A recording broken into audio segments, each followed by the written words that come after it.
rejimi sahibi.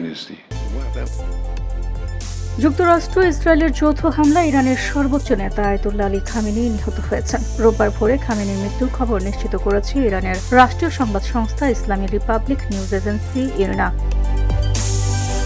Tehran ভিত্তিক এই সংবাদ সংস্থাটি জানায়, শনিবার সকালে ইসরায়েলি ও মার্কিন হামলায় ইসলামী বিপ্লবের নেতা আয়াতুল্লাহ সাইয়েদ আলী খামেনি শহীদ হয়েছেন। বাংলাদেশ সময় রোববার ভোর 6:30 নাগাদ ফার্স নিউজের বরাত দিয়ে সংবাদ মাধ্যম রোয়া নিউজ জানায়, যুক্তরাষ্ট্র ইসরায়েলের যৌথ হামলায় ইরানের সর্বোচ্চ নেতা আলী খামেনির পরিবারের একাধিক সদস্য নিহত হয়েছেন। ফার্স নিউজ ইরানের সর্বোচ্চ নেতার ঘনিষ্ঠ সূত্রের বরাত দিয়ে তার মেয়ে, জামাতা, নাতনি এবং পুত্রবধূ নিহত হয়েছেন বলে জানিয়েছেন। তবে এ ব্যাপারে ইরানের দায়িত্বশীল কর্তৃপক্ষ সে সময় কোনো বিবৃতি দেয়নি।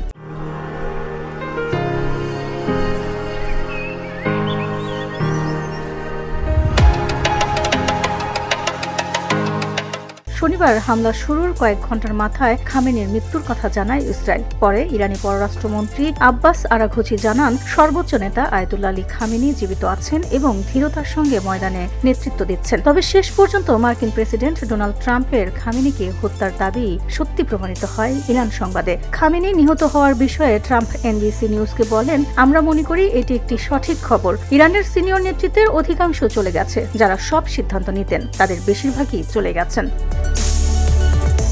VOD Bangla news desk.